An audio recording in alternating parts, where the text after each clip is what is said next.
For nearly 40 years, one car brand ruled China so completely that it felt permanent. Then, almost overnight, a company nobody outside Asia had ever heard of knocked it clean off the throne. In another country, the most common brand on the road is one the rest of the world flatly refuses to buy. And in two more, the proud national champion everyone drives is secretly hiding the DNA of a completely different country. By the end of this video, you'll start to notice the same 3 or 4 names quietly conquering the entire planet. Here's the most used car brand in every country. Let's start close to home, the United States. And the answer is exactly what you'd expect if you've ever driven down an American highway. It's Ford. Ford has been the top-selling brand in America for years, moving well over 2 million vehicles annually, and its dominance runs deeper than numbers. This is the company whose founder, Henry Ford, put the entire world on wheels by perfecting the moving assembly line and making cars affordable to ordinary families for the very first time. More than a century later, that legacy still holds. In vast stretches of the country, especially out in rural and working America, Ford isn't just a brand, it's a birthright, handed down from parent to child. For millions of people, choosing anything else barely even crosses their mind. It's the default, the safe bet, the badge that feels like home. Cross the southern border into Mexico, and the crown quietly changes hands to a Japanese brand, Nissan. Nissan has been Mexico's #1 for roughly 8 of the last 9 years, and the reason is woven right into the streets. But here's what most people don't realize. Nissan doesn't just sell cars in Mexico, it builds them there, and has for well over half a century. In fact, Mexico was one of the very first places Nissan ever built a factory outside of Japan. A bet it placed decades ago that paid off beyond anyone's imagination. That deep local root gave it an unbeatable dealer network, cheap and reliable cars, and a reputation as the honest people's brand. It became the default choice for the country's enormous army of taxi and rideshare drivers. The cars you see on every corner. Nissan didn't just enter Mexico. Over the decades, it practically became Mexican. Now fly across the Atlantic to the United Kingdom, where we hit our very first big surprise. For decades, Britain was Ford country. Ford was the brand almost everyone learned to drive with, the badge that defined ordinary British motoring for 2 generations. But that long reign is now over. Ford has been dethroned, and today, the best-selling brand in the UK is German, Volkswagen. The fall was so steep that Ford has been steadily retreating from the very market it once ruled. In its place, Volkswagen now sits at the top, trusted by British buyers as the sensible, well-built, slightly upmarket choice. It's a perfect, slightly painful example of how even a brand that feels absolutely permanent can lose its grip on an entire country in just a handful of years. Just across the channel, France stays fiercely, proudly loyal to its own. The most used brand here is Renault, a company that's been building cars since 1899 and is so strategically important that the French government itself still owns a stake in it. But here's a clever twist most people miss. Renault also quietly owns Dacia, a Romanian brand it rescued and rebuilt into one of the biggest budget success stories in Europe. So the French market is essentially Renault winning twice, once with its own premium badge and again with its cheaper one. Between national pride, government backing, and a love of small economical cars, France is one of the hardest markets on earth for any foreign brand to crack. Head east into Germany, the country that basically invented the modern automobile, and the answer is almost poetic.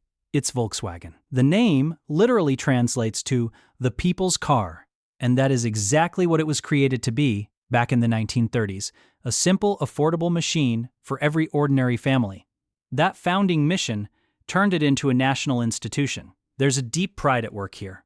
In a country obsessed with precision engineering, people trust the home team, and Volkswagen has rewarded that loyalty by quietly growing into an empire that owns Audi, Porsche, and a whole stack of other brands. So when a German driver picks Volkswagen, they're not just buying a car, they're buying into a piece of the national identity and dominating not just Germany, but a massive slice of the entire planet. Drop down into Italy, and the streets tell you the answer before you even ask. It's Fiat.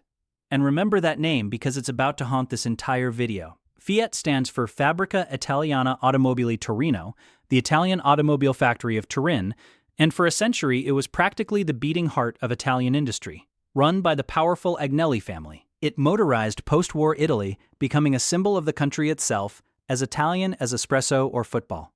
In a land of narrow medieval streets and impossible parking, Italians have always favored small, nimble, affordable cars. And no brand delivered that better than Fiat. It has since merged into a giant global group called Stellantis, but on Italian streets, its badge still rules.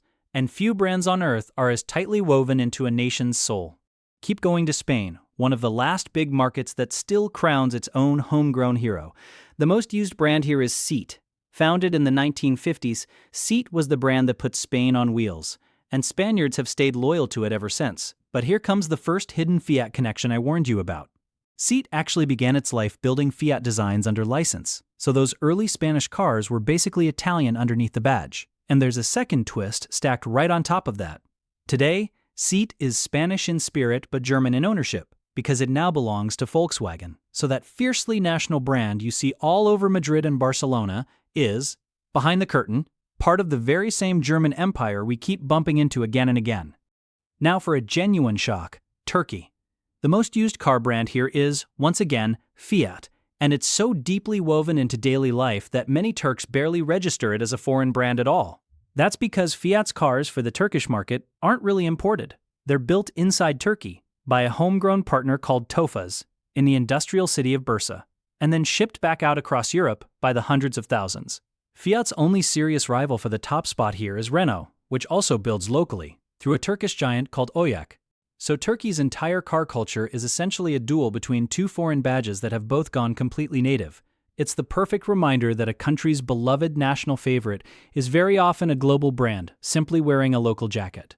Push northeast into Russia, and you'll find maybe the most fascinating story on this entire list. The most used brand is Lada, a name most people in the West have honestly never considered buying. And here's that Fiat ghost appearing yet again, because the Lada brand was originally born in the 1970s from a licensed Fiat design produced in a purpose-built city that was actually named after an Italian politician. For years afterward, Western and Japanese brands were pouring into Russia, slowly pushing Lada aside. Then, after 2022, almost all of those foreign brands pulled out completely and all at once. In that sudden vacuum, Lada instantly reclaimed total dominance of its home market, and the gaps those departing brands left behind are now being filled, fast, by Chinese carmakers, quietly and permanently reshaping what the average Russian drives. Travel to India, home to well over 1 billion people, and one single brand towers above absolutely everything: Maruti Suzuki. And this isn't a slim lead, it's a total landslide, with Maruti Suzuki commanding somewhere around 40% of the entire market on its own. The story behind it is genuinely incredible. Back in the early 1980s, the Indian government teamed up with Japan's Suzuki to build affordable, reliable little cars for the masses. That single partnership motorized a nation of hundreds of millions of people almost overnight. For a huge share of Indian families, their very first car ever, the one that lifted them into the middle class, wore the Maruti Suzuki badge, and that deep emotional loyalty has been passed down and never really faded. And now, that Chinese shock I promised you at the very start. For nearly 4 decades, the most common car brand in China was Volkswagen. German engineering was the ultimate middle-class status symbol, a sign you had made it. Then came BYD. The name stands for Build Your Dreams, and here's the truly wild part. BYD didn't begin as a car company at all. It started back in 1995 as a manufacturer of rechargeable batteries. So obscure that when the legendary investor Warren Buffett bought a stake, plenty of people were baffled. Then, the electric revolution arrived, and BYD's battery expertise suddenly became a superweapon. It exploded in scale and knocked Volkswagen clean off a throne it had comfortably held for a generation. Today, BYD is the best-selling brand in the world's single largest car market, and it isn't stopping there. It's pushing aggressively into Europe, South America, and Southeast Asia, and it is very openly coming for everyone else next. Over in Japan, the answer is the quiet giant that rules them all: Toyota. It's Toyota's home turf, and on top of that, Toyota is the single best-selling car manufacturer on the entire planet, year after year after year. The secret is a reputation so bulletproof it borders on legend. All around the world, Toyotas are seen as cars that simply refuse to die, that keep running long after everything else has given up and rusted away. Toyota didn't win with flash or horsepower or marketing, it won with pure, relentless trust, delivering the same dependable quality millions upon millions of times over. And in a country that treats precision, reliability, and quiet excellence as an actual art form, that reputation makes the home brand almost impossible to beat on its own soil. Just next door in South Korea, national pride takes over completely. The most used brand is Hyundai. Together with its sister company Kia, Hyundai utterly dominates Korean roads, and the rise of this brand is one of the greatest comeback stories in all of modern industry. It started back in the 1970s, at a time when the world quietly dismissed Korean cars as cheap and forgettable throwaways. Fast forward to today, and Hyundai has transformed into a genuine global powerhouse, respected for advanced, stylish, award-winning vehicles, and it has even spun off its own standalone luxury brand to take on the Germans directly. At home, choosing Hyundai over a foreign badge is almost a quiet act of patriotism, a way of backing the national team. It's worth pausing on just how staggering that rise really is. In a single generation, a country that built almost no cars of its own became home to one of the three biggest car-making groups on the planet. And it did it by out-engineering and out-designing rivals that had a century's head start. Fly across the world to Brazil, South America's biggest car market, and we run straight into an old friend yet again. Volkswagen. VW has been rooted in Brazilian daily life for generations, one of the first global car makers to build massive factories in the country, employing whole towns and shaping the nation's entire car culture from the ground up. So much so that it feels less like a foreign company and more like a local one. But Volkswagen is locked in a real street fight down here, with Fiat, the two brands trading the crown back and forth year after year, each one deeply embedded in the country's culture, its factories, and its working-class heart.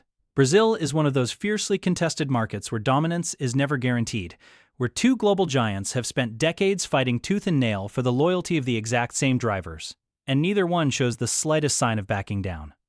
And finally, Australia, where the answer brings our whole journey full circle. It's Toyota, and it isn't even remotely close. Toyota has been Australia's #1 brand for around 2 decades straight, the default choice for a vast country built on wide-open outback, sprawling farms, and long, brutal drives, where reliability can genuinely be a matter of survival. What makes it even more striking is that Australia used to build its own cars, with homegrown brands the whole nation genuinely loved.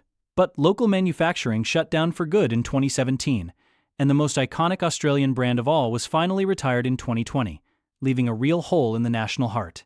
Into that empty space rolled Toyota, rugged, unkillable, and absolutely everywhere you look. So, did you catch the pattern hiding in plain sight? Country after country, the very same handful of names kept reappearing. Toyota, Volkswagen, and a few fierce national champions quietly rule the roads of nearly the entire planet, and Fiat's fingerprints turned out to be buried in places you would never expect. The badge on the car parked outside your window says far more about your country's history, economy, and pride than you probably ever realized. If even one of these surprised you, hit subscribe, because we break down the world exactly like this every single week. And I genuinely want to hear from you, so tell me in the comments, what is the most common car brand where you live? I read every single one, and to find out which country actually builds the most cars on Earth, click the video on your screen right now.